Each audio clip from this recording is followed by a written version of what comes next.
Harry Kane, he's broken the England goal scoring record that was previously held by Wayne Rooney. And the guy's only, 29? He's such an impressive player, isn't he? And I can't think of anyone more deserving of this kind of accolade than the model professional Harry Kane. Great news for him, isn't it?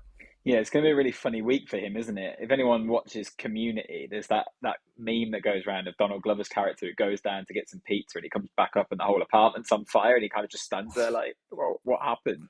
That's kind of Harry Kane this week. He's going to come back with his record goal scoring golden boot at Spurs and not know what to find. But no, it's a brilliant achievement for him. It's the second one of the season, obviously, because he's broken the Spurs record this season too. And there's such a weird narrative around Harry Kane to the career he's had that he's not got the trophies and he's not someone for a big game or anything. I just think it's bizarre. He's an absolutely world-class striker, the best striker I've seen in an England side ever. I include Rooney in that, if I'm totally honest. I think he's just far more lethal in so many ways. I really enjoy watching Kane lead England. And actually, I think it's really underrated what he's brought to the national side, because although we look at it now like we've got this wonderful generation of players, it wasn't like that when Kane first got there. And he's definitely lifted the international team. Think about where England were when Southgate first came in. Kane has really helped develop them into the side they are now, brought the best out of some of the wider players. He's won a World Cup Golden Boot in that time as well. It's a phenomenal achievement he's had. And I think he'll just keep stretching that record as well. As we're going to have Kane in the England squad for a little bit longer, aren't we? Let's be honest. We've probably got another 2 tournaments out of him as a minimum. So I look forward to Kane extending that record. He's a fantastic number 9. Yeah, he scored goals number 54 and 55, I think, over this international break against Italy, which was a crucial game, and against Ukraine as well. So all of his goals have been important, it feels like. And there's been some criticism that he scores a lot of penalties. Again, I think only 18 of them were penalties. So that's an inflated number for a start. Only 6 in friendlies. I find that incredible. Because in terms of stat padding, I think Rooney had more friendly goals than Kane did. And there's been some comparison between the two. Completely different players, obviously. But 12 goals in major tournaments and a golden boot, like you said. The guy's just so formidable and the man for the big occasion. And I think, Dave, for me, just seeing him bounce back from the disappointment of the World Cup is just testament to the kind of professional and driven player that he is, isn't it?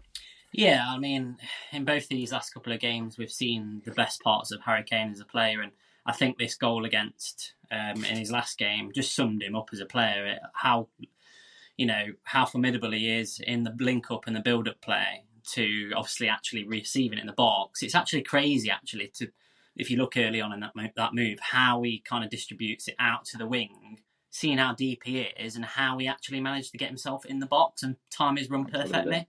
I just thought it was a brilliant goal to watch, and I really agree with you. I think we've got plenty of time left with Harry Kane in this side, and just watching this England side evolve around him is an exciting prospect.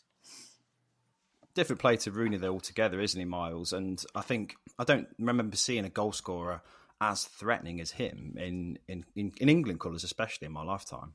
There's comparisons you can make with Rooney, because particularly later in his career, the way that Rooney used to drop back and pick up the ball and distribute it quite a lot, and the way that Rooney at United, when we kind of look at the Ronaldo Tevez era as well, had to be part of a front three and a bit more fluid. Kane can definitely do that and does that at club level and is doing that for England now. But I think he is more goal-minded than Rooney was for a lot of his career, actually. And I think it's a weird criticism of him about this whole, but in the big games, what's he done? Because he didn't square the ball to Sterling against Croatia and he missed a penalty against France. Because I just think England have been in big games because of where Kane has taken them. And any tournament or competitive international game is a big game. And Kane has got such a weird career where he doesn't get the opportunity for huge games very often at Spurs. And when those opportunities have come, quite often it's come when he's been injured, for example. I think he's a model professional. I think he's exactly the sort of person you want in an international camp to bring a side together.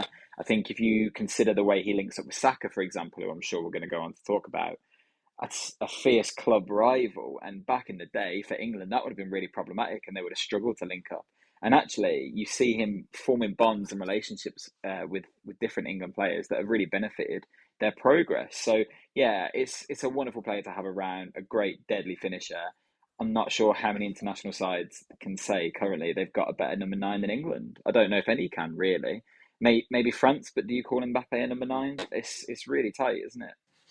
Yeah, I think the way he celebrated the penalty going in against Italy was a great thing to see. It must have been great to witness it in the stadium as well, because it is a moment of history, isn't it? And I do remember Wayne Rooney scoring his goal and having a similar reaction as well. And Kane said after the game, he remembers that game. And, Rooney was very sort of optimistic for Kane's chances of breaking that record. But he's done it within, I think it's 8 years or something like that. It's not taking him long at all, which is it's phenomenal, isn't it?